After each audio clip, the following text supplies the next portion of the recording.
Ora, muito boa noite. Vamos, esta noite, prosseguir com o nosso estudo acerca do tema da Igreja.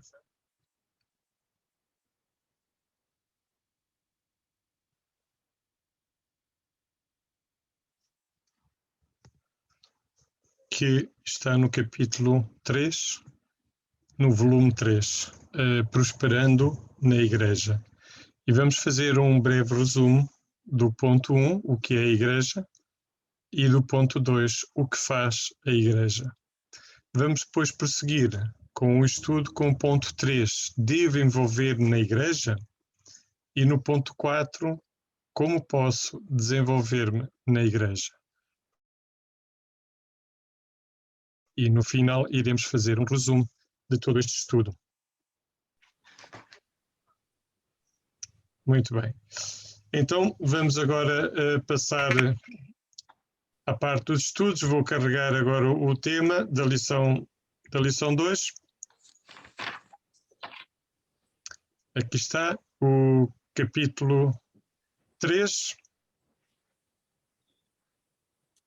do volume 3 e nós vamos passar uma breve revisão dos primeiros 2 pontos, porque nós já vimos a semana passada em pormenor.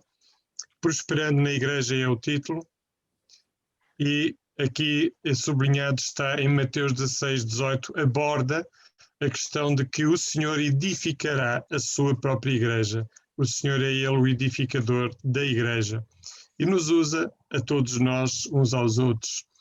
De maneira alguma as portas do inferno prevalecerão contra a Igreja. Daqui a importância de nós estarmos unidos em Igreja, porque unidos em Igreja as portas do inferno não têm poder contra nós. Pois aqui diz que ele e a esposa querem saber onde poderão assistir numa igreja, ou seja, é um casal que veio ao conhecimento de Jesus e ainda não sabem aonde se integrar. E então nós vamos fazer um estudo como uma família que procura uma igreja para estar. Então, que igreja é que ela deve procurar? Nós vamos ver aqui várias premissas que nos orientam a buscar uma igreja que seja uma igreja realmente bíblica e ideal para esta família. Nós vimos da última vez algumas sugestões dos participantes. Claro, nós agora no final do estudo iremos ver o que é que o estudo nos ensinou, mas algumas das sugestões dos participantes foi aconselharia a este casal uma igreja onde se ensina a palavra de Deus, aconselhariam a falar com o pastor para conhecer o que é ensinado naquela igreja,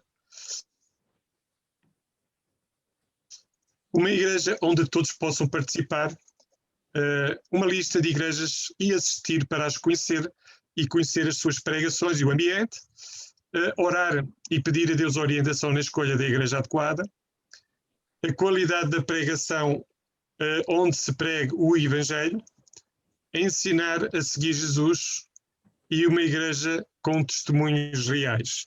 É curioso porque logo os vários participantes deram logo aqui algumas bases muito sólidas e muito importantes quando alguém procura uma igreja onde congregar, não é? Todos estes temas que aqui foram postos foram os participantes que sugeriram e, de facto, eles, ao longo do estudo, eles são abordados e são todos eles temas muito importantes, eu até diria fundamentais. Este aspecto de uma igreja que ensina a palavra de Deus é fundamental, que as doutrinas e o que é pregado seja bíblico é fundamental, onde as pessoas possam tomar parte, porque Deus distribuiu dons a todos os crentes. Um tem o dom de ajudas, outro tem o dom de cura, outro tem o dom da palavra, de estudar a palavra e de ensinar a palavra. Então Deus distribui dons aos homens, outros têm o dom para cantar, para louvar, enfim. Deus distribui dons aos homens e é importante que nós usemos estes dons a favor da igreja, e é bom uma igreja onde se possam usar os dons. Muito bem, vamos então prosseguir. Depois também tínhamos aqui qual tem sido a sua experiência com a igreja, e eu tinha abordado a questão de que todos passamos momentos melhores e momentos menos bons, ou seja, momentos em que nós crescemos, em que nos sentimos aprazerados, com alegria, criamos amizades, aprendemos da Bíblia, em que realmente há tempos maravilhosos. Mas também há tempos de deserto. Há tempos em que parece que as coisas já não são como eram, que já não desenvolvemos, que já não temos novidade e que já nada acontece. Há momentos de deserto, não é? Aí, por vezes, nós precisamos de parar, orar e perceber realmente o que é que precisa de mudar. Às vezes somos nós que precisamos mudar o nosso coração, a nossa atitude, a maneira como nós estamos a viver. E então também pode às vezes ter havido mudanças no funcionamento, na atividade da Igreja e até começar a haver desvios doutrinários, desvios que já não são bíblicos e que nós percebemos que isso é um perigo para a nossa vida espiritual e para a nossa família, não é? Vamos prosseguir. Portanto, aqui estão os temas que nós temos estado a abordar. E aqui diz, hoje existe muita confusão a respeito da Igreja. Vamos ver exatamente o que as Escrituras têm para nos dizer neste capítulo. Debateremos 4 questões. O que é a Igreja? O que faz a Igreja? Devo envolver-me na Igreja? Como posso desenvolver-me na Igreja? Então, os primeiros 2 vamos passar de corrida, porque é apenas uma revisão, e depois iremos passar aos estudos de hoje. Eu ia pedir o favor do Alexandre, se puder fazer o favor de ler aqui só a parte que está sublinhada daqui, a palavra até cá abaixo, o corpo de Cristo. Pode ler, faz favor. A palavra grega para igreja, no Novo Testamento, refere-se a todos os crentes que compõem o corpo de Cristo. Contudo, os cristãos também usam este termo para indicar o grupo local com quem escolheram estar em comunhão e crescer espiritualmente. Também usam, muitas vezes, a palavra igreja para indicarem o edifício físico ou propriedade. Tal como nós, indivíduos, fazemos parte de um grupo local. Assim, o grupo local e todos os crentes individuais são uma parte do corpo de Cristo. Muito obrigado. Aqui, portanto, faz-nos uma explicação acerca do termo de que nós entendemos por igreja. E isto é muito importante nós termos claro na nossa mente que igreja é o corpo de Cristo em toda a terra. É todos aqueles que creem em Jesus Cristo em todos os tempos, em todos os lugares, em todas as igrejas cristãs e que seguem a Jesus Cristo como seu Senhor e seu Salvador, não é? Esta é a igreja de Cristo na terra. É todos aqueles que estão com este compromisso de seguir Jesus Cristo como seu Senhor e Salvador. Depois aqui questionava como é descrita a igreja em 1 Timóteo 3,15 e diz: mas tardar para que saibais como convém andar na casa de Deus, que é a igreja do Deus vivo, a coluna e firmeza da verdade. Ou seja, ela é descrita como a casa de Deus, a igreja do Deus vivo, a coluna e firmeza da verdade, onde Deus habita em nós, seus discípulos, por eles chamados. Portanto, aqui é a forma como está descrita a igreja em 1 Timóteo. Em Mateus 6,18 é colocada uma pergunta aqui: a igreja é um edifício? E Mateus 6,18 diz: pois também eu te digo que tu és Pedro e sobre esta pedra edificarei a minha igreja. E as portas do inferno não prevalecerão contra ela. Ora, esta pedra era Cristo, ele estava-se a referir a ele porque ele é a pedra angular, e então é sobre Cristo que ele iria edificar, que é o fundamento principal. O fundamento é Cristo Jesus, ele é a pedra angular, e é sobre ele que iria edificar. Então, de acordo com esta passagem, é ela um edifício? Nesta frase não significa um edifício de cimento. O que Jesus está a edificar são todas as pessoas convertidas, seus discípulos, a sua igreja. Ele está a equiparar a igreja como um edifício, em que Jesus é a pedra de esquina, a pedra principal, não é? Quem é o líder da igreja? Segundo Efésios 23, nós vemos que, porque o marido é a cabeça da mulher, como também Cristo é a cabeça da igreja, sendo ele próprio salvador do corpo. Então o líder da igreja é Cristo Jesus, porque é ele o cabeça. Ou seja, não há uma pessoa que é o dono, o senhor da igreja. Não há ninguém, não há bispos, não há pastores, não há ninguém que seja o senhor da igreja. O senhor da igreja é um único, que é Cristo Jesus, que, conforme diz este texto, é a cabeça da igreja, sendo ele próprio salvador do corpo. Então depois temos aqui em Efésios como é descrita a igreja, Efésios 1, 22 a 23. Vamos só puxar um bocadinho mais acima e nós aqui vemos que ela é descrita como um corpo de Cristo. Segundo o comentário da Viver Plenitude, se refere a Cristo que enche a igreja com dons e bênçãos. A igreja deve ser a plena expressão de Cristo. E a passagem, ela diz exatamente: sujeitou todas as coisas a seus pés e sobre todas as coisas constituiu como cabeça da igreja. Cá está mais uma vez Cristo como o cabeça, o Senhor da igreja.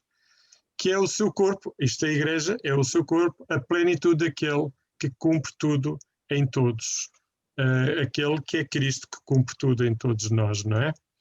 Vamos prosseguir aqui. Depois aqui tem como é que se entra na igreja segundo 1 Coríntios 12, 11 a 14, Romanos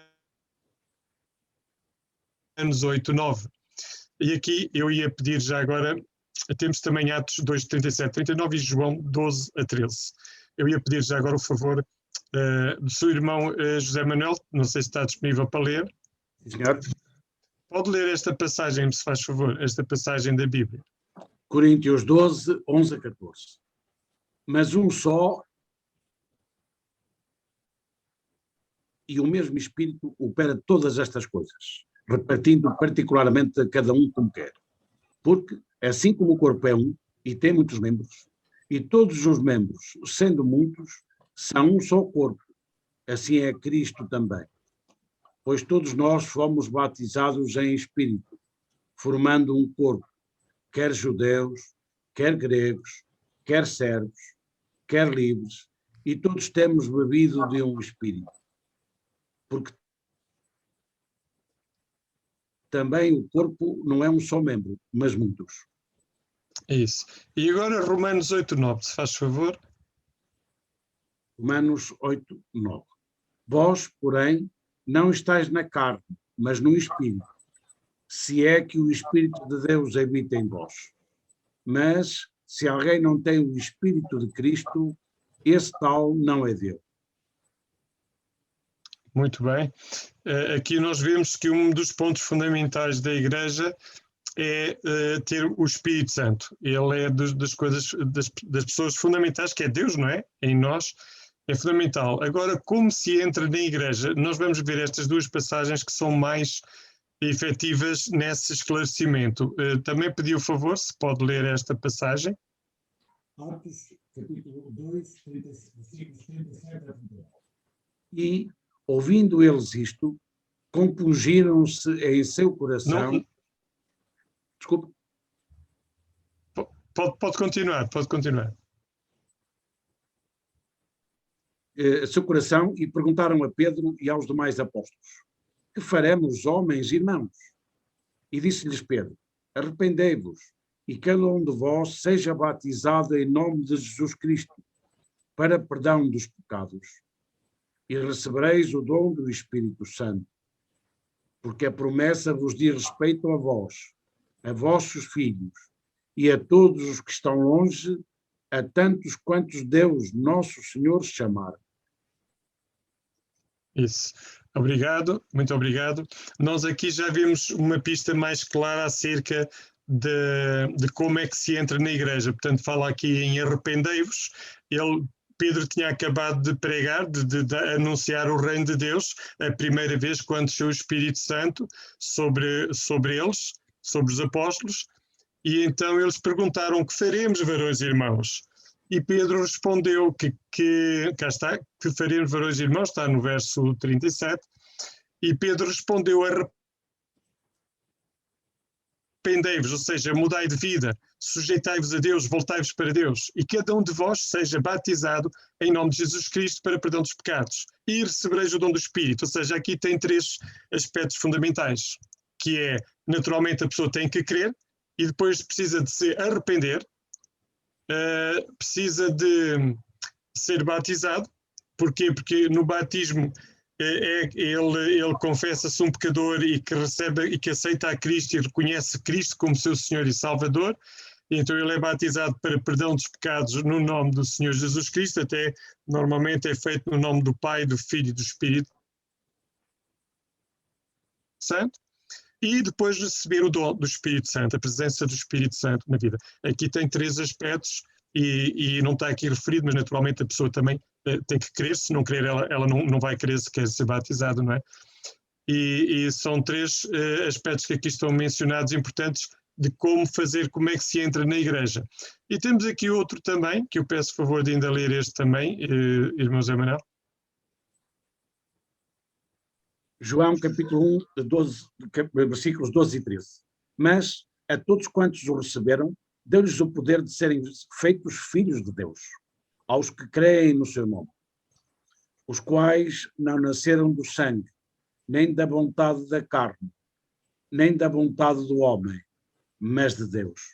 Muito bem, nesta passagem nós vemos que a pessoa, para entrar na igreja, ela precisa de começar por crer. A todos quantos creram, deu-lhes o poder de serem feitos filhos de Deus. Portanto, a pessoa começa precisamente por crer. E também nos mostra uma coisa muito importante, que é pela vontade de Deus que nós queremos. Ou seja, Deus nos abre os olhos, nos atrai a Ele abre o nosso coração para que nós compreendamos e possamos receber a Cristo na nossa vida. Então aqui temos a resposta completa. A resposta, conforme 1 Coríntios, que nós lemos, faz parte da igreja sendo membro participante e batizado em um Espírito. Também se faz parte, conforme Romanos 8:9, aqueles que têm o Espírito Santo. E conforme estas 2 passagens de Atos dos Apóstolos e de João, aqueles que creem e arrependem-se dos seus pecados. Este arrependimento, há uma conversão, a pessoa deixa de viver para se agradar a si próprio, para fazer a sua própria vontade, mas para se sujeitar à vontade de Deus. Isso é que é arrependimento, é deixar de viver para nós mesmos, para vivermos a vontade de Deus na nossa vida, sujeitarmos a Ele, ser batizado no nome de Jesus Cristo para perdão dos pecados e receber o Espírito Santo. Este é o processo pelo qual nós entramos na igreja espiritual de Jesus Cristo. Isto não tem a ver com nós entrarmos num templo físico de cimento. O templo físico de cimento, há muitos por aí fora, muitas igrejas, muitas congregações, muitas denominações, mas na igreja de Jesus Cristo só entra quem entra por esta forma, por esta via, ou seja, por crer. Primeiro ponto é crer em Jesus Cristo como seu Senhor e Salvador, depois arrependendo-se dos seus pecados e voltando-se para viver uma vida comprometida com Cristo, ser batizado em nome do Senhor Jesus Cristo para perdão dos pecados e receber o Espírito Santo. Isto é como se entra no corpo de Cristo, na igreja espiritual de Jesus Cristo. Pode-se perguntar, mas é possível alguém frequentar uma igreja, um templo? Eu não estou a dizer uma igreja viva, estou a dizer, pronto, pode ser uma igreja onde tem pessoas naturalmente, não é? Um templo onde tem pessoas, onde há uma celebração que está a decorrer e não estar em Cristo, não pertencer ao corpo de Cristo, é possível. É possível. Porquê?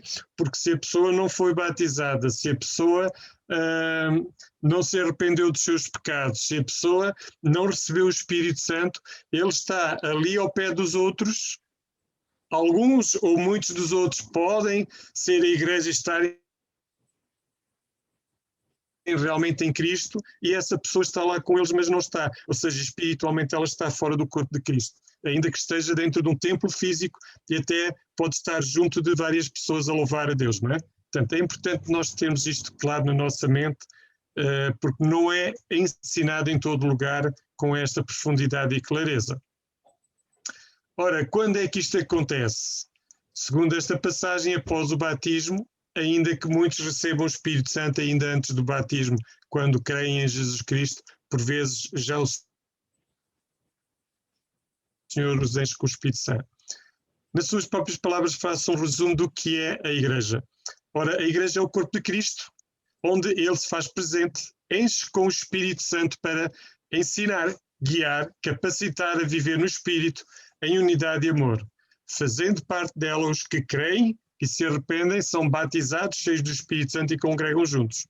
Pronto. Isto é uma definição de igreja bastante completa já, não é? Bastante completa. Pois aqui diz, em construção, que esta passagem fala-nos acerca de um outro tema que eu vou pedir, não sei se a irmã Olinda se tem possibilidade de ler. Consegue ler, irmã Olinda?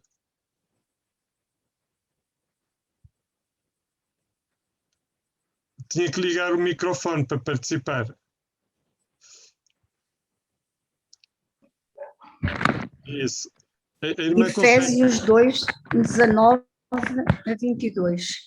Assim que já não sois estrangeiros, nem forasteiros, mas concidadãos dos santos e da família de Deus, edificados sobre o fundamento dos apóstolos e dos profetas, de que Jesus Cristo é a principal pedra de esquina, no qual todo o edifício bem ajustado cresce para templo santo no Senhor, no qual também vós, juntamente, sois edificados para a morada de Deus em espírito.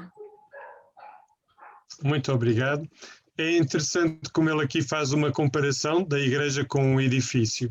E nós vimos a semana passada, vimos que os tijolos correspondem ao povo cristão. Ao povo, sim. As fundações correspondem... As fundações. Ora, as fundações...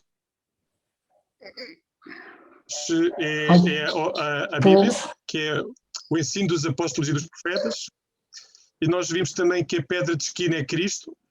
E vimos que o ocupante é o Espírito Santo. É o Espírito Santo. Muito obrigada, irmã Olinda. Portanto, nós vimos que somos edificados juntamente. E há aqui mais uma pergunta também, que é, grande ou pequeno, qual a quantidade de crentes terá de haver para ser igreja? Eu vou ainda pedir à irmã Olinda se ainda pode, por favor, ler esta passagem também. Mateus 18, 20.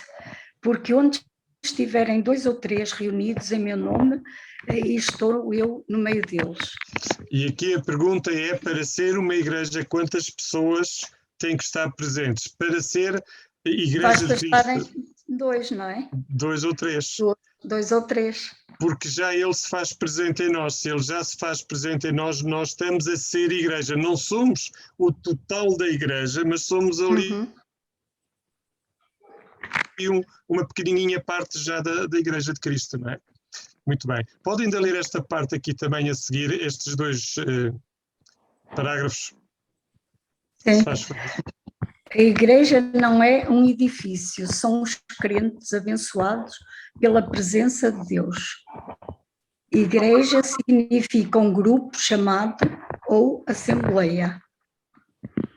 Na próxima secção descobriremos o que a igreja tem de fazer. Isso. Muito obrigado, irmã Olinda.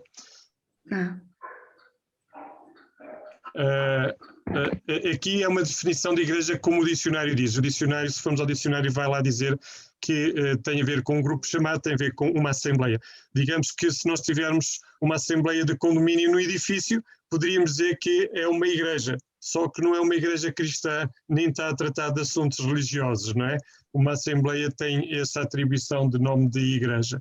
Nós aqui estamos a referir à assembleia cristã que segue Jesus, que busca Jesus Cristo, não é? Por isso lhe chamamos de igreja.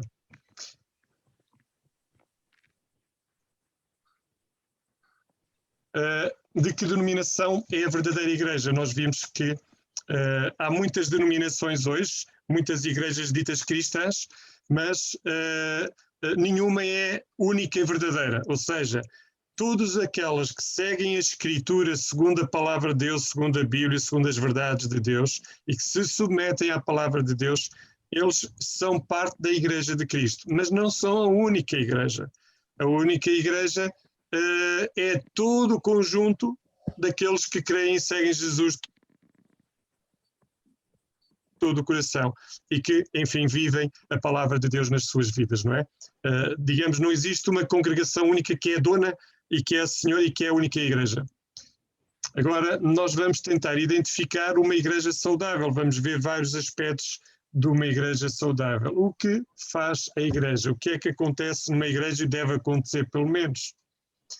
Ora, nós aqui vamos ver aqui uma passagem também, que eu vou pedir agora o favor da Patrícia, se pode ler. Tem que ligar o micro, Patrícia. Boa noite. Sim, posso ler. Boa noite. Boa noite, irmão Agostinho. Boa noite a todos. Portanto, Atos 2, 42 a 47.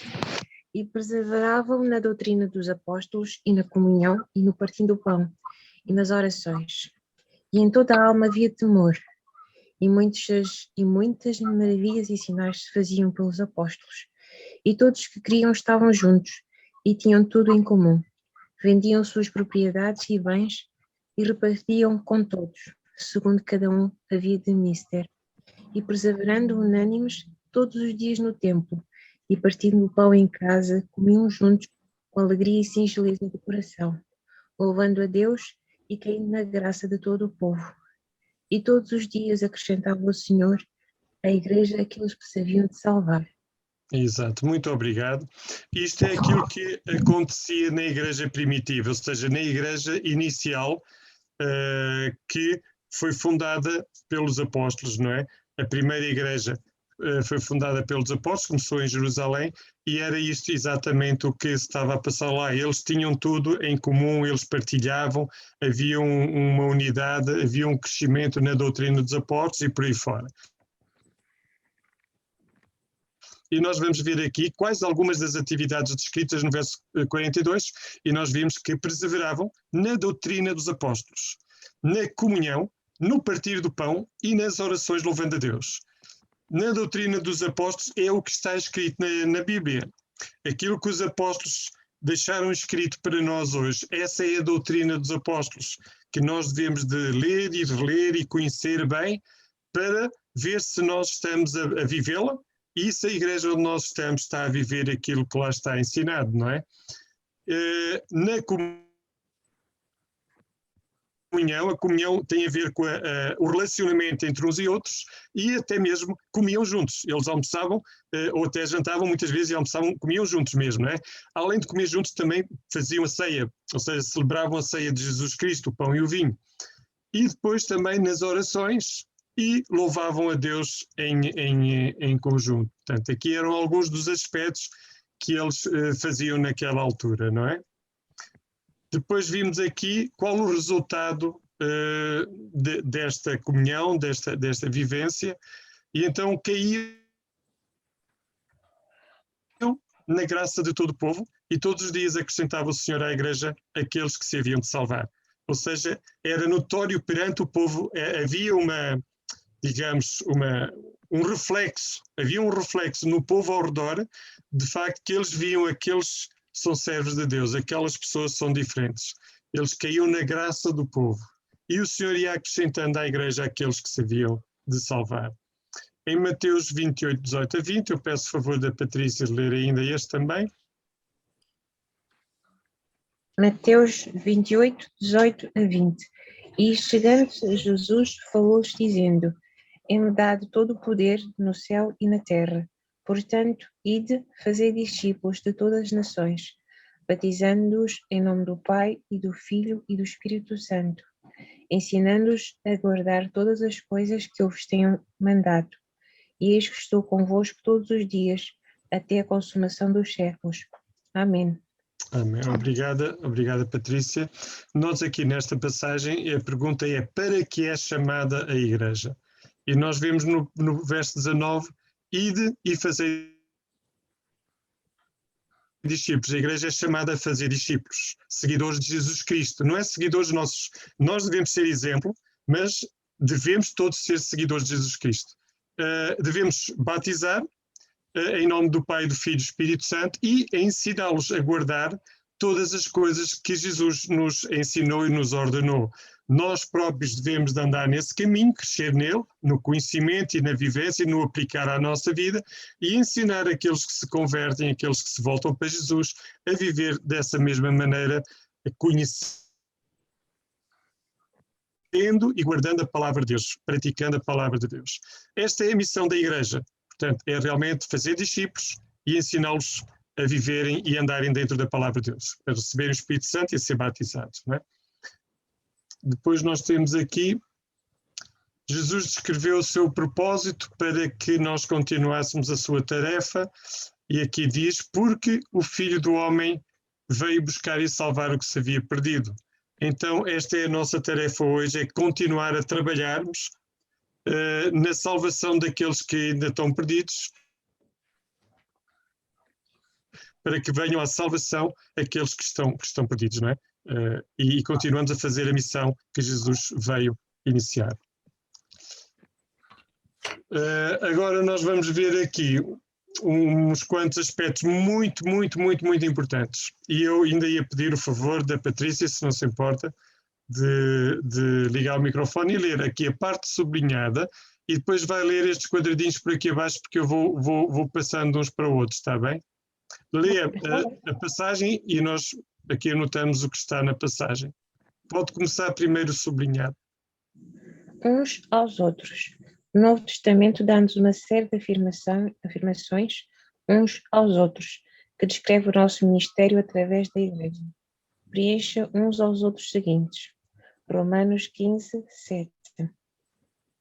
Receber-nos uns aos outros. Gálatas 5, 13. Servir-nos uns aos outros pelo amor. Gálatas 6, 2. Levar as cargas uns dos outros. Efésios, suportar-nos, Efésios 4, 2. Suportar-nos uns aos outros. Uns aos outros em amor. Efésios 5, 21. Leia só, exato, leia só as palavras a negrito. Sujeitar-nos uns aos outros no temor do Senhor. Isto segundo a ordem por Deus instituída. Isso. Filipenses 2, 3 a 4, pode ler.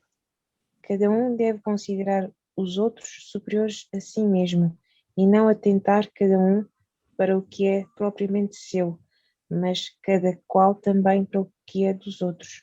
Isso, ou seja, cuidar do que é dos outros também, tanto como se fosse coisas nossas também, não é? Não desprezar, não descurar aquilo que é dos outros, não é? Em Colossenses 3,16, pode ler? Ensinar-nos e admoestar-nos uns aos outros. Isso. Tessalonicenses 4,18. Consolar-nos uns aos outros com a palavra de Deus e suas promessas. E por fim, 1 João 4,7. Amar-nos uns aos outros. Isso. Portanto, vejam quantas coisas deve de acontecer dentro de uma igreja para ser uma igreja em crescimento, em maturidade, no conhecimento de Deus e da própria igreja, para ser uma igreja saudável. Há necessidade de nós nos receber uns aos outros, aceitar-nos, receber-nos, ajudar-nos. Há necessidade de nós nos servirmos uns aos outros pelo amor. Há necessidade de nós levar a carga uns dos outros, ou seja, quando alguém está em aflição, em dificuldade, nós oramos, intercedemos, socorremos, ajudamos, amparamos. Temos aqui também o suportar-nos uns aos outros em amor. Temos aqui, exatamente, o sujeitar-nos uns aos outros no temor de Deus.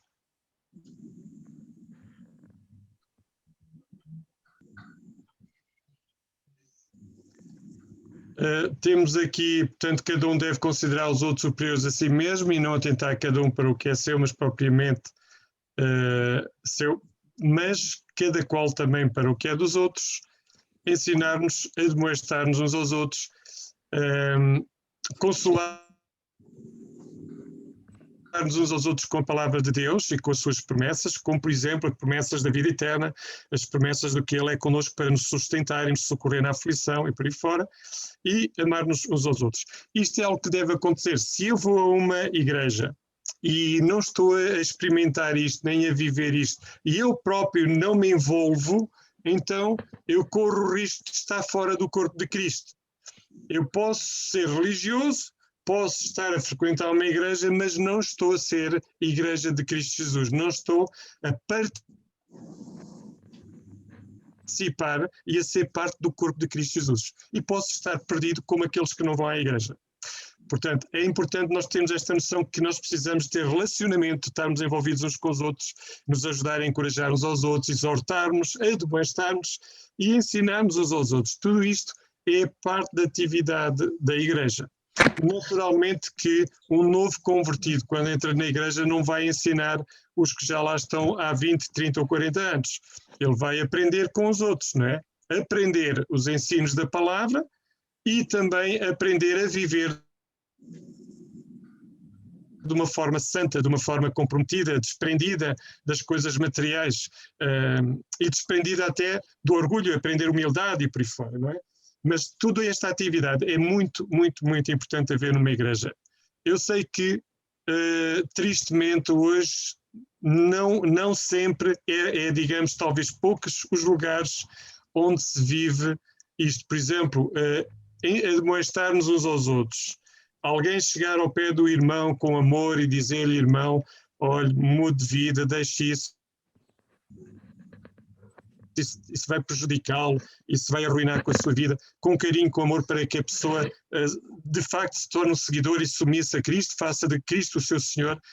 Hoje não é muito frequente se praticar isto, mas isto é muito importante. Muito bem. Eu ainda pedia o favor da Patrícia ler aqui esta parte do azul, desta bolinha. A igreja, do lado de fora, alcança os perdidos e do lado de dentro abraça os seus próprios membros. Exatamente. Portanto, é uma atividade que a igreja tem de uma parte e da outra. Eu ainda ia pedir à Patrícia uma coisa. Eu vou explicar, é que tem havido vários cortes e falhas com alguns irmãos a ler. É aqui que uma leitura é um bocadinho extensa. Eu ia pedir o favor da Patrícia ler de início a fim, está bem? E depois irei pedir aos irmãos para participar depois nos próximos para a frente. Pode ler aqui os dois textos, o a negrito e o outro em baixo. A outra dimensão desta verdade é a comunidade. O corpo constrói-se a si mesmo no amor. Koinonia, conforme usado por João, significa vida em família. A vida do corpo é 24 horas por dia, 7 dias por semana, e abarca o espectro completo das nossas atividades. Ao continuarmos na nossa vida de crentes, temos de servir-nos uns aos outros, encorajando-nos a santidade em todas as áreas. Nos primeiros séculos, os crentes congregavam-se em igreja, sendo isto um aspecto da sua vida em comum. Nossa vida como uma família na casa de Deus é essencial para a nossa ida para o mundo. Conforme já observamos, é a natureza única desta vida em conjunto que nos faz sermos a luz do mundo. Então, ao irmos pelo mundo, a nossa necessidade uns dos outros torna-se uma questão de vida ou de morte. Necessitaremos, como nunca, do cuidado e apoio dos nossos irmãos e irmãs. Nós precisamos uns dos outros para esta edificação no espírito. A Igreja Unida tem um maior impacto numa comunidade e no mundo. No entanto, cada um de nós é sal e luz pela presença do Espírito Santo em nós, sem o qual estaríamos mortos espiritualmente. Precisamos uns dos outros, mas a obra principal é do imprescindível Espírito Santo e da comunhão com Deus. Muito obrigada.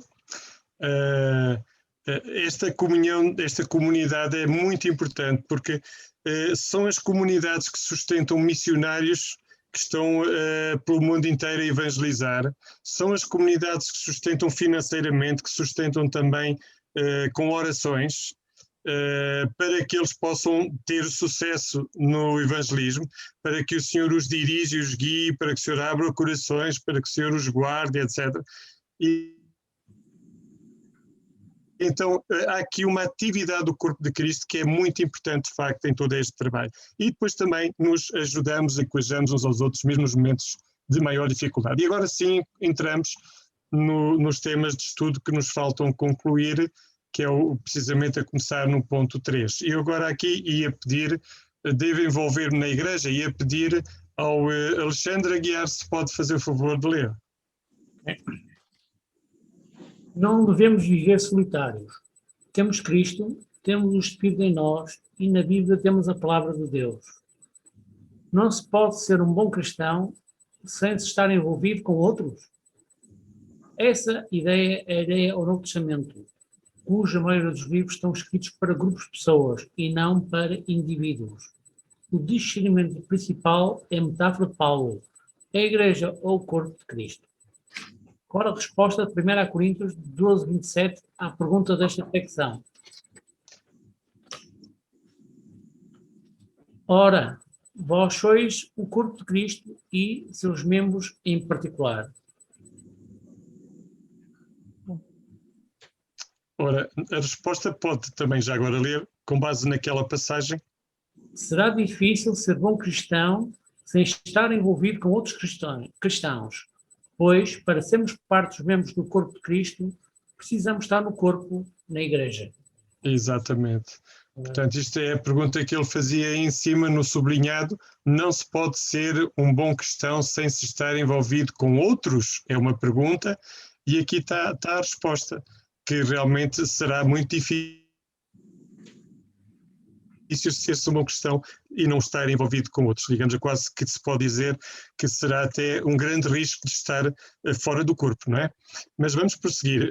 1 Coríntios 12 a 26. Eu pedia também o favor de ler.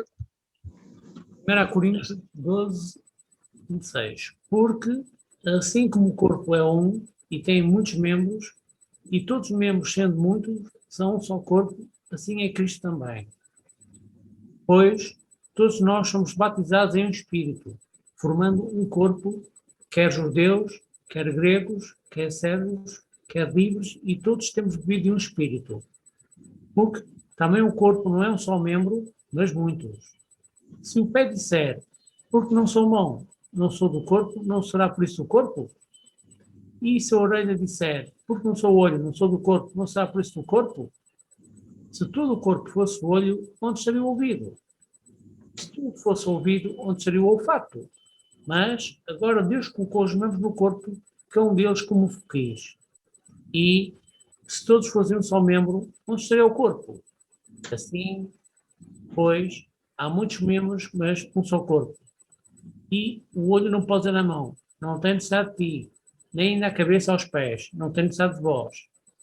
Antes, os membros do corpo que parecem ser mais fracos são necessários.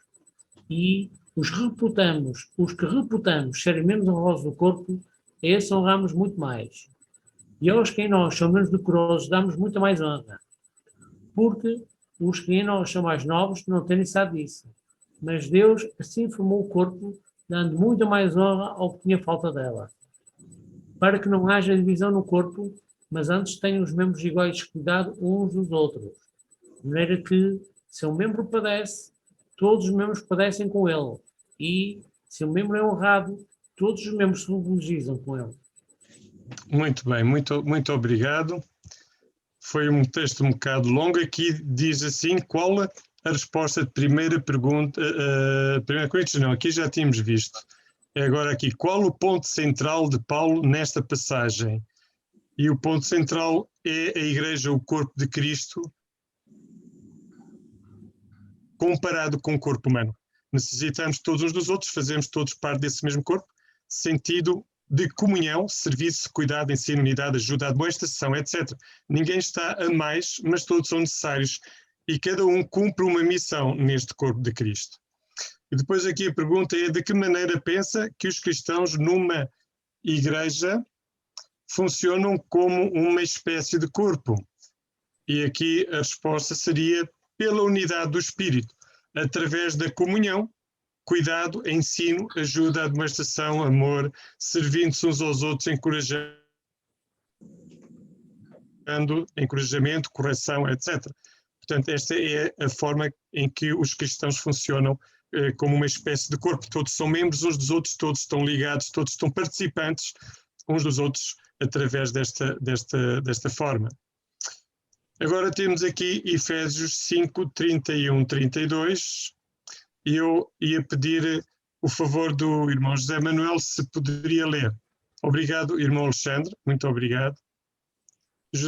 Tem que ler exatamente. Capítulo 5, versículo 31 a 32. Por isso deixará o homem seu pai e sua mãe, e se unirá à sua mulher, e serão dois numa carne. Grande é este mistério, digo, porém, a respeito de Cristo e da Igreja. Muito obrigado. Aqui a pergunta é: Paulo refere-se a um ministério profundo, comparando duas coisas, quais são o marido e a esposa, a mulher, com Cristo e a Igreja, como uma união forte. Ele faz uma comparação, aqui nesta passagem faz este tipo de comparação.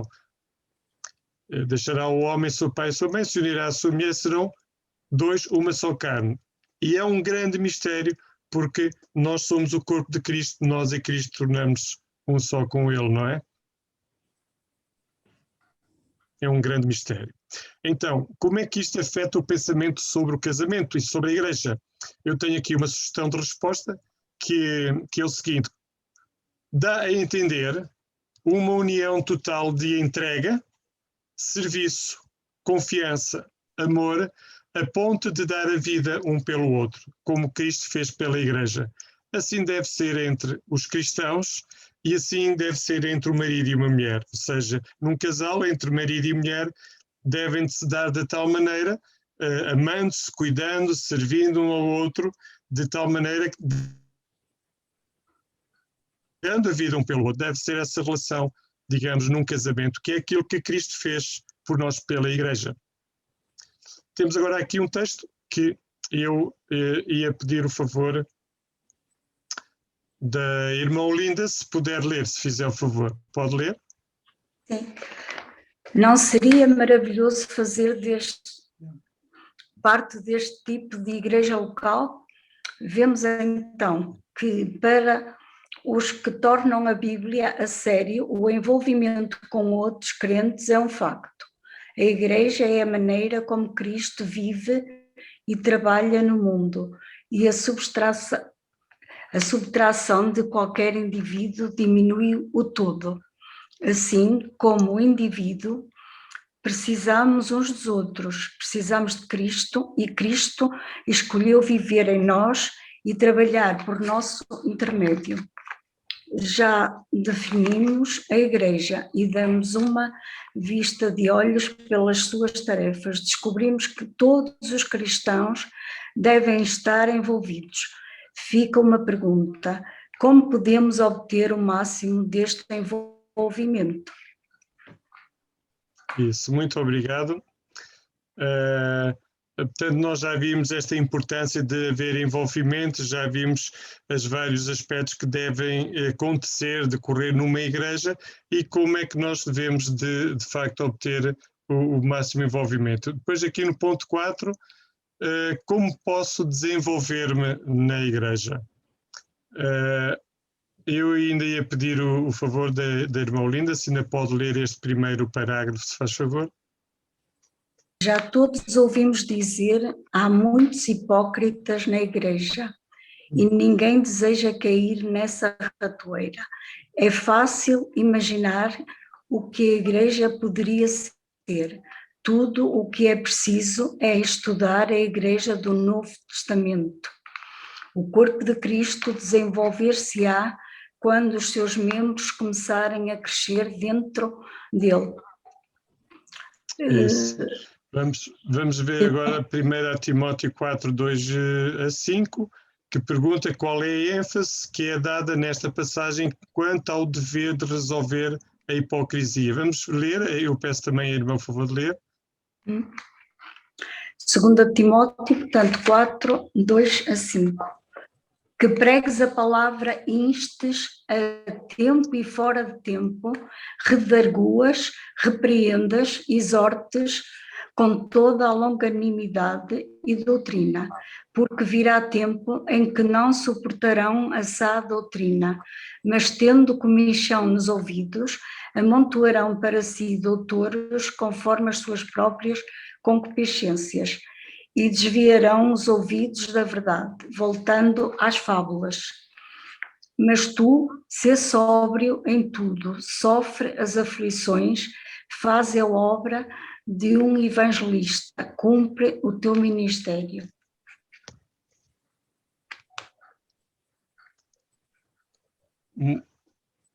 Muito obrigado, irmã Olinda. Esta passagem termina dizendo: cumpre o teu ministério. E a pergunta é: qual é a ênfase que é dada nesta passagem quanto ao dever de resolver o problema da hipocrisia? E nós nesta passagem encontramos a seguinte resposta, que é pregar a palavra, instar a tempo e fora de tempo, redarguir é convencer, significa convencer, repreender, exortar com toda a longanimidade e doutrina. Esta é a forma de resolver o problema da hipocrisia. Há um facto que é: nunca ninguém quer ser hipócrita, mas às vezes nós caímos nisso sem nos darmos conta. Tornamos-nos hipócritas e a maneira de nós vencermos isso na nossa própria vida é, de facto, ouvindo a palavra, tendo irmãos que nos chamem a atenção, que nos alertem, que nos exortem, e estamos nós de coração aberto para isso. E para isso é preciso termos humildade. E também é verdade que diz a Escritura, diz que adiante da honra vai a humildade. E diz que Deus dá sabedoria aos humildes. Então, muitas vezes nós escudamos atrás do orgulho, não queremos ouvir uma correção, se calhar porque não está a ser dada às vezes em amor, ou porque estamos a agir de uma forma orgulhosa e estamos a perder. Porquê? Porque nós somos chamados pelo Senhor precisamente a estar despertos, a ser humildes e a ouvir a exortação, a ouvir a correção, a repreensão, e ponderarmos sobre ela e vermos realmente naquilo que a pessoa está-nos a falar, que é para nosso bem, aquilo que ela possa ter ou não razão. É orar a Deus sobre esses assuntos e pedir a Deus que nos ajude a mudar. É claro que isto é uma atitude de humildade, mas nesta atitude de disposição dos outros vai estar a nossa maturidade, o nosso crescimento espiritual, que é muito importante e muito necessária na nossa vida. Portanto, como é que resolve o problema? Pregando a palavra, instando a tempo e fora de tempo, e redarguindo, que é convencendo pela própria palavra de Deus, repreender, exortar. Exortar também tem a ver com encorajar, animar o irmão a fazer a coisa certa, com toda a longanimidade e doutrina. Muito bem. 1 Coríntios 14, 12, porque devemos procurar dons espirituais. Eu pedi ainda a irmã Olinda se pode ler ainda esta passagem. 1 Coríntios 14, 12. Assim também vós, como desejais dons espirituais, procurai abundar neles para a edificação da igreja. Isso. Então, porque devemos procurar dons espirituais? Esta resposta está aqui muito simples: para a edificação da igreja. Agora, os dons, nós não vamos hoje estudar dons, haverá uma oportunidade mais para a frente de nós estudar os dons espirituais, onde nós podemos depois ver os vários dons. Há dons ministeriais, há o dom, por exemplo, de evangelismo, o dom de profeta, há o dom de mestre, há vários dons espirituais que nós precisamos de buscar de Deus esses dons. Pode até ser um dom de serviço. Por exemplo, eu ao ir visitar pessoas a uma cadeia, ir visitar pessoas ao hospital, é um dom que eu vou encorajar, vou animar, vou-lhes anunciar a Cristo a essas pessoas. Isso é um dom. E então nós devemos procurar dons de Deus para aplicá-lo realmente em favor da igreja para a sua edificação. E agora nós temos aqui que atitude com a Igreja está descrita em Atos 20, 28. Eu ia pedir o favor do Rudy, não sei se o Rudy pode ler. Está disponível, Rudy? Boa noite, irmão Agostinho. Tudo bem? Olá, pode ler, Rudy, se faz favor. Sim, posso ler, sim. Ai, desculpa. Ai, o que aconteceu aqui? Oh, ai. Actos 20, 28.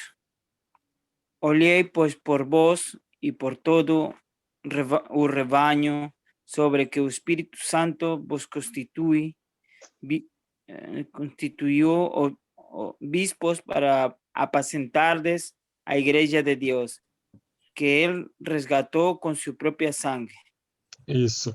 Então, que atitude para com a Igreja está descrita em Atos 20 a 28. E a atitude que nós vemos aqui é apacentar a Igreja de Deus que Ele resgatou com o seu próprio sangue.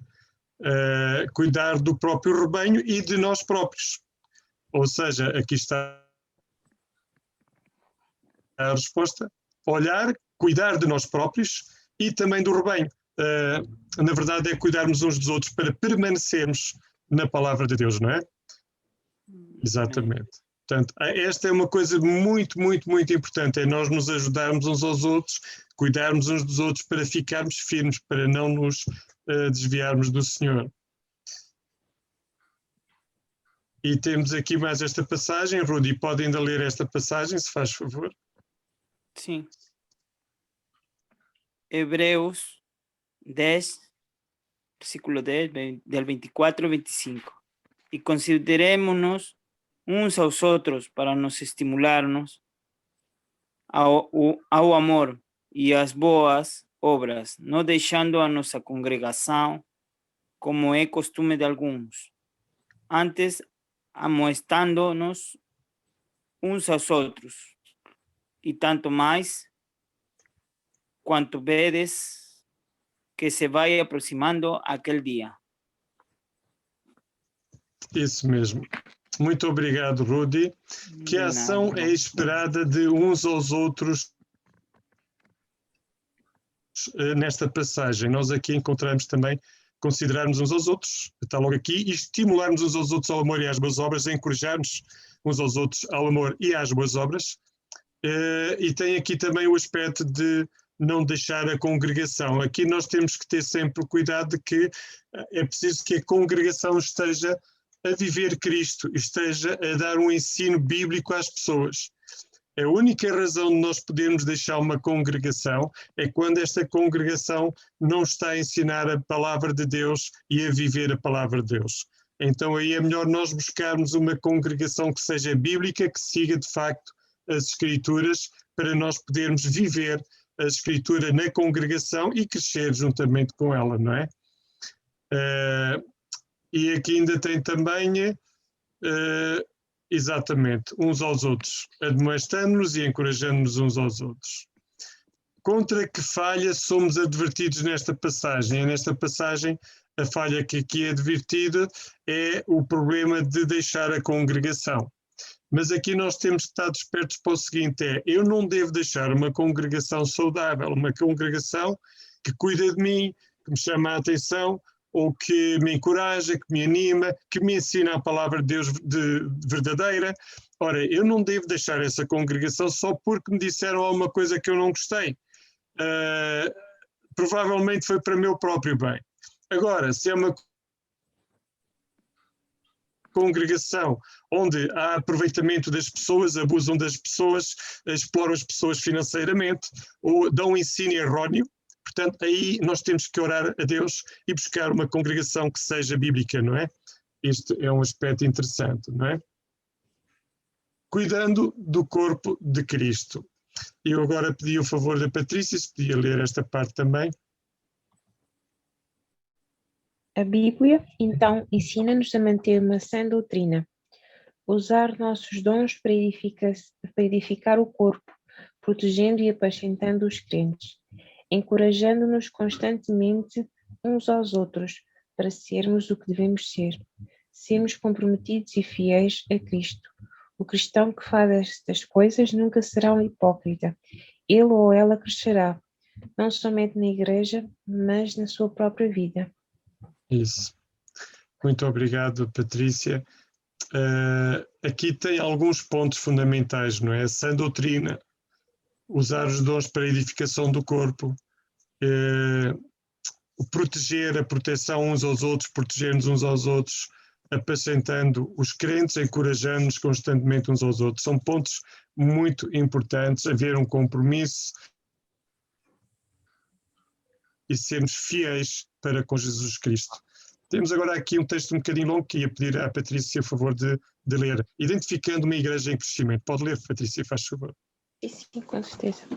Mesmo depois de estar esclarecido a respeito da questão denominacional, terá que escolher uma de entre várias igrejas. Como poderá identificar qual delas é apropriada para si e sua família? Em primeiro lugar, se estiver presentemente numa igreja local ou assembleia, olhe para este grupo através das lentes da Escritura que acabou de estudar.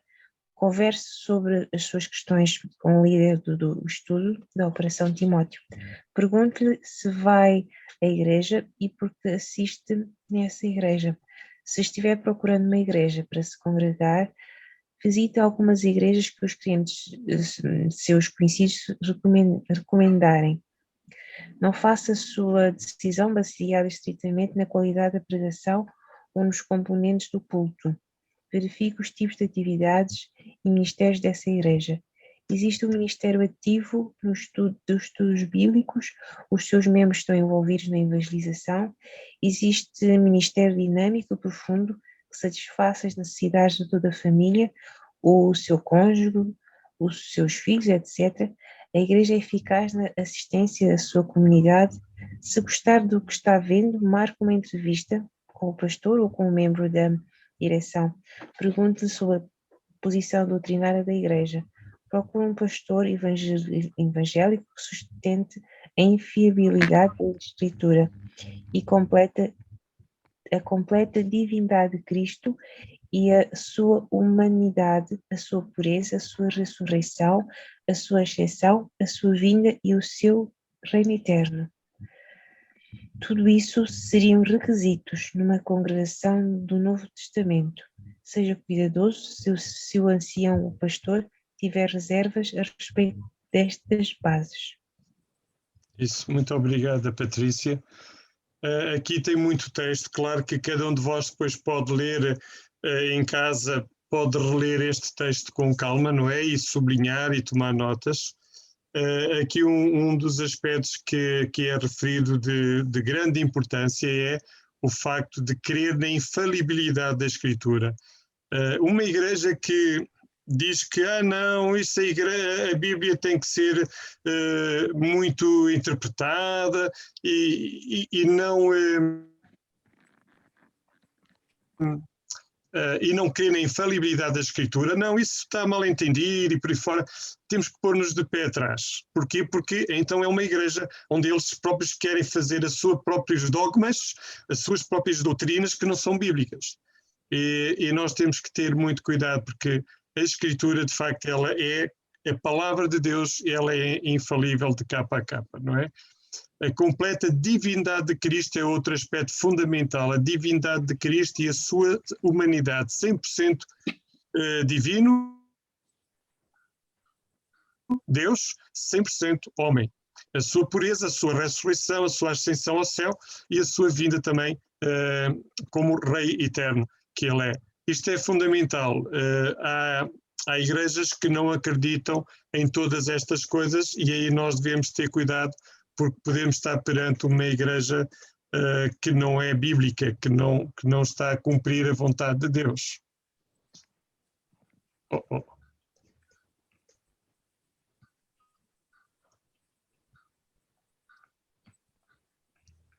Muito bem. Agora aqui nós vamos entrar aqui num aspecto que é muito interessante. Aqui tem alguns aspectos fundamentais básicos. Quando alguém analisa a sua própria igreja onde está e pode depois falar com os líderes, com os pastores ou com os bispos ou presbíteros, pode falar com eles e questionar várias coisas. E se vir que a Igreja está muito desviada em alguns destes aspectos fundamentais, por vezes é mais aconselhável procurar uma outra igreja, não é? Então aqui nós temos vários pontos a considerar relativamente a uma igreja. Portanto, se creem na Bíblia, da primeira à última página, ou seja, creem na infalibilidade das Escrituras e se estão comprometidos em praticá-la e fazem correta interpretação dos textos em seus contextos. É sempre perigoso quando alguém lê um versículo e faz dali de um versículo uma pregação. É muito perigoso, porque um versículo, se não for posto no seu contexto do capítulo inteiro e do livro e da Bíblia toda, um versículo pode ser completamente descontextualizado e dizerem algo que não é aquilo que está a ser dito no contexto do capítulo e do livro em questão, não é? Portanto, isto é muito, muito, muito importante. É preciso que creiam em Jesus, que foi gerado pelo Espírito Santo na Virgem Maria. Porquê? Porque é a única forma de realmente ter sido vindo de Deus. Não houve um relacionamento de um homem e uma mulher. Foi o Espírito Santo que gerou em Maria Cristo Jesus. Ponto 3. Cristo é totalmente homem, totalmente Deus. Viveu uma vida sem pecado e depois de 33 anos foi julgado, sendo inocente, foi condenado à cruz em nosso lugar, para pagar a dívida do nosso pecado, reconciliando-nos com Deus. Isto é muito importante, que a igreja onde nós participamos tenha este entendimento, porque é o entendimento correto e bíblico, não é? Depois, ponto 4, que Cristo ressuscitou dos mortos, corporalmente, fisicamente, ele ascendeu ao céu e ele vai voltar novamente. Portanto, é importante que creiam nisso também. É importante que eles celebrem a ceia da forma bíblica, que é com pão e vinho, conforme diz em 1 Coríntios, nos capítulos 11, de 23 a 32. Lá ensina-nos, falam-nos acerca da ceia, não é? Do pão e do vinho. Porquê o pão e o vinho? O pão representa o corpo de Cristo, o próprio corpo que foi moído por nós. Neste caso não está a referir-se à igreja, mas ao seu próprio corpo. E o vinho representa o sangue de Jesus Cristo, em quem nós temos uma aliança. Nós temos uma aliança que foi selada com sangue, o sangue de Jesus Cristo. E então nós temos a necessidade de, quando nós celebramos a ceia, a morte e a ressurreição de Jesus até que ele volte, foi uma ordenança que ele nos deixou, nós devemos de fazê-lo com pão e com vinho.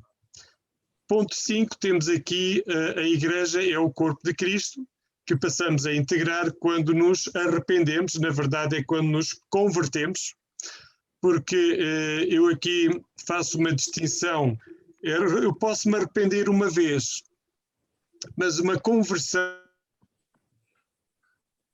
é constante arrependimento. Todos os dias eu estou a voltar para Deus, todos os dias estou a continuar a seguir Cristo. Aí é uma conversão, deixei de viver à minha maneira, como eu gosto, como eu quero, como me apetece, para viver como Deus quer, não é? Por isso precisa de haver um arrependimento que dá lugar a uma conversão, não é? Uma conversão genuína dos nossos pecados.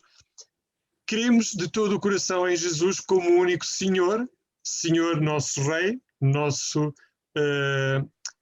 Deus, nosso Senhor, a quem nós seguimos, nosso Rei e Salvador. E então somos batizados nas águas. Ponto 6, eu ponho aqui assim de uma forma muito resumida, procurarmos uma igreja que seja mais perto da Bíblia do que perto de casa. E então nós devemos procurar uma igreja de facto que seja bíblica, e não uma igreja que está ali mesmo à nossa porta e depois estão muitas vezes a ensinar coisas que não são bíblicas. Ponto aqui, o último cuidado. Ainda pedi o favor da Patrícia, se pode ler esta parte de cuidado. Procure uma igreja mais perto da Bíblia que perto de casa. Cuidado, faça calmamente as suas decisões nesta área, principalmente se a sua família já está envolvida numa congregação local. Ore, fale cuidadosamente com o seu cônjuge e filhos. Peça aconselhamento ao seu líder de estudo antes de tomar qualquer decisão. Existem muitos fatores a considerar. O seu líder poderá ajudá-lo a considerá-los. Pode ler ainda aqui? Cristo e a Igreja. Não, a pergunta em cima. Que novos conhecimentos adquiriu ou que perguntas lhe ocorreram como resultado desta lição? Desta lição. Isso. Agora vou-vos deixar participar, de maneira que agora quem quiser dê o seu contributo de tudo isto que nós estudamos. Eu ainda vou fazer aqui uma breve e rápida observação de alguns pontos importantes. Digamos que nós referimos o máximo deles, mas eu aqui tenho um resumo da lição toda, mas eu só vou apontar aqui alguns pontos importantes que estão aqui mais abaixo, que é o seguinte. Portanto, numa igreja é importante nós sabermos se tem um correto entendimento bíblico das boas novas, que é da Bíblia, da Escritura, do Evangelho, um correto entendimento do que é conversão, uma conversão real, o que é evangelização, o que é membresia. São aspectos muito importantes. Porquê? Eu posso fazer parte de uma igreja, mas se eu não sou um membro da igreja envolvido, eu no fundo estou fora do corpo. Eu estou a ir àquele lugar, mas não estou envolvido, estou fora do corpo. E há a necessidade de nós fazermos parte da membresia da igreja, não é? Depois, se Cristo é o centro e não o homem, porque há hoje muitas igrejas que o homem é a coisa central, eles estão centrados no homem. Eles querem cuidar do homem, centrados no homem. E não, o centro é Cristo. Nós temos que amar os irmãos, cuidar dos irmãos, mas o centro é Cristo e a palavra de Deus. Se não comprometem a palavra de Deus para manipular o sujeito, se estão a amar-se uns aos outros, se praticam a disciplina eclesiástica, isto o que é? É a correção. Ou seja, eu estou a fazer algo errado e que não deveria de fazer, mas ninguém me diz nada. Ora, isso não é bom. Porquê? Então eu estou-me a desviar de Deus, estou a entrar numa vida de pecado e ninguém me diz nada e eu cada vez fico pior. E é importante que seja uma igreja que pratica a disciplina eclesiástica, que chama ao arrependimento dos pecados e à fé em Cristo Jesus e no Pai, que tenha um crescimento e um discipulado bíblico, portanto tenha um estudo bíblico, como nós estamos aqui a realizar, que pede e presta contas, ou seja, uma igreja que a quem eu presto contas, a quem eu digo, olhem, a minha vida é assim, eu vivo desta maneira, eu estou com a família, vivo com a minha esposa, somos casados, trabalho em tal lugar, ou seja, eu presto contas àquela igreja, eu digo como a minha vida está, sou transparente. Mas a igreja também presta contas para comigo, também diz o que é que faz com os dinheiros da igreja. Também me diz, me informa onde é que estão empenhados em investir as finanças da igreja. Se é evangelismo, se é em crianças abandonadas, se é em mães que estão que precisam sustentar filhos, se é, enfim, em obra social, em que é que a igreja está a investir o seu dinheiro? E a igreja deve de prestar contas também. Os líderes devem prestar contas também à igreja e uma vez, digamos, em cada 3 meses ou em cada 6 meses deve de mostrar o que é que está a ser feito com o dinheiro. Isto é transparência, não é? Com o dinheiro que os crentes dão para a igreja. Uma liderança que seja bíblica na igreja e que tenha exemplo. Ou seja, eu preciso de ter realmente um pastor, um presbítero que seja alguém que siga os princípios bíblicos, que cumpra o que a Escritura fala acerca de um presbítero biblicamente. E se nós formos a Timóteo, nós encontramos lá as condições.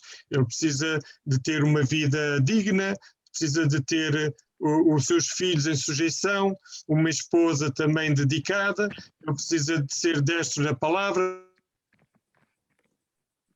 conhecer a palavra de Deus, enfim. Há princípios que a Bíblia fala de como é que ele deve ser, e deve ser um exemplo. Ele deve ser um exemplo. Então, aqui eu quis dar rapidamente aqui só meia dúzia de pontos que não estão anteriores, mas que fazem parte também da importância numa igreja onde nós possamos fazer parte. claro, eu aqui tenho o resumo de todo o estudo, mas não vou agora dedicar tempo a fazê-lo, depois irei enviar para vocês uma folha à parte com esta informação, com este resumo. Eu vou pedir agora o favor ao Pedro Guedes, que está connosco e não me tinha dado conta, se o Pedro Guedes pode ler, por favor, esta passagem de Colossenses e esta passagem de Apocalipse. Pode ser, Pedro? Tens que ligar o micro, isso. Sim, perfeitamente. Boa noite. Então, Apocalipse 1, 5 a 6. E de Jesus Cristo, que é a testemunha fiel, o primogênito dentre os mortos e o soberano dos reis da terra. Ele que nos ama e nos libertou dos nossos pecados por meio do seu sangue e nos constituiu reino e sacerdotes para servir a seu Deus e Pai. A ele sejam glória e poder para todo o sempre. Amém. Amém. E agora Colossenses 1:18. E ele, Cristo, é a cabeça do corpo, da Igreja. É o princípio e o primogênito de entre os mortos, para que em tudo tenha a preeminência. Isso. Muito obrigado. Nós aqui vemos mais uma vez a confirmação de que ele é a cabeça da Igreja, ele é o princípio primogênito entre os mortos, não é? E em tudo ele tem a preeminência.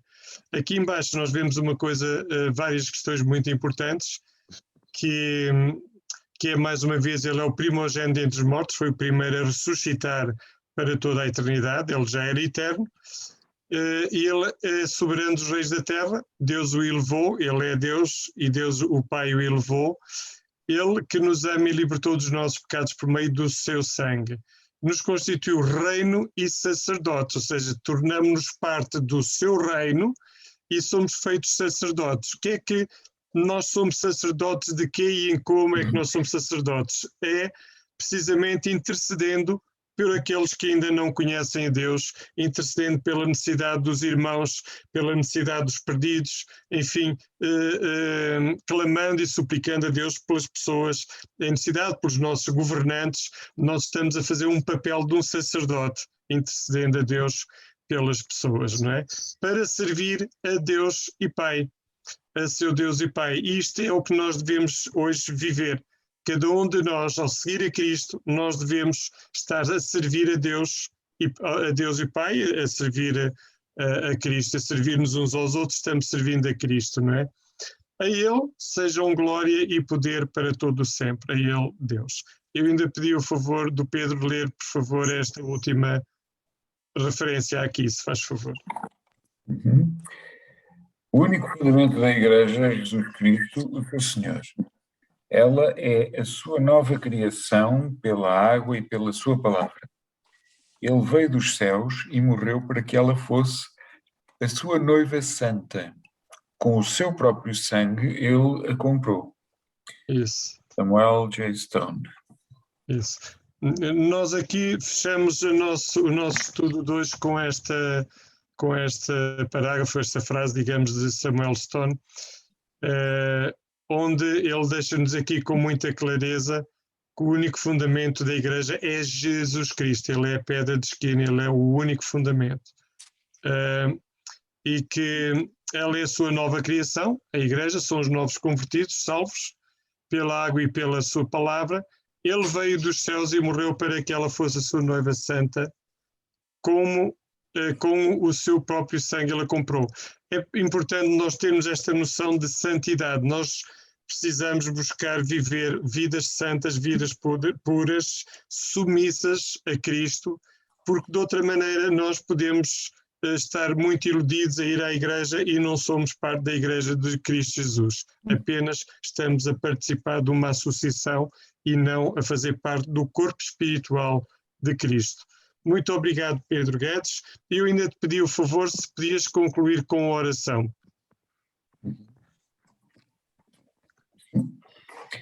Claro, vamos então orar. Pai Santo, te agradecemos em primeiro lugar pela salvação que nos concedeste e por nos chamares teus filhos por adoção através do sacrifício de Jesus. Te agradecemos pela Igreja que constituímos e que criaste exatamente através do teu Filho Jesus, que é o cabeça, e te agradecemos por esta instituição que, apesar de tantas agruras, tantas dificuldades, tantos erros, tantos problemas, tantas lutas e tanto sacrifício ao longo de séculos, continua a crescer e a glorificar-te. Te agradecemos a honra de fazermos parte deste corpo que é a Igreja e te pedimos que sempre nos ajudes e dirijas e orientes e abençoes para, com todo o amor fraternal que devemos ter, com a humildade que devemos praticar, com a misericórdia, a longanimidade e também com a fidelidade e com a perseverança e com a procura da justiça e de seguir a tua vontade, que nós sempre possamos fortalecer as igrejas locais onde pertencemos e fortalecer a tua igreja, o corpo de Cristo, à qual todos nós pertencemos, independentemente das comunidades locais onde nos congregamos. Este possa ser sempre um dos pilares da nossa vida, lutar pela santidade, lutar pelo bom testemunho, pelo bom desempenho, pela força, pela saúde das nossas igrejas e comunidades, sempre pensando em que a nossa missão é honrar-te e servir-te e dignificar-te também através da Igreja. Ajuda-nos a sermos também não só bons membros da comunidade, mas também bons missionários através das nossas igrejas e não só, de modo a que o teu Evangelho possa prosperar e a grande missão que Jesus nos deu possa ser seguida por cada um de nós. Muito obrigado pelo trabalho do Agostinho, por todos os que aqui estão presentes, e que este estudo possa fazer bastante efeito e ser proveitoso para cada um. No nome santo de Jesus, teu Filho, nós oramos. Amém. Amém. Amém. Muito obrigado, Pedro.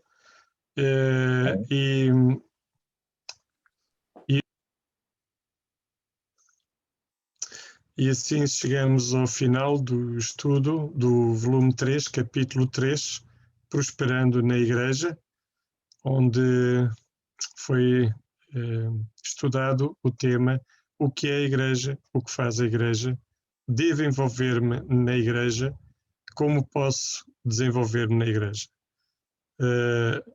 Boa noite a todos e que Deus abençoe a todos quantos escutarem esta gravação. Muito boa noite.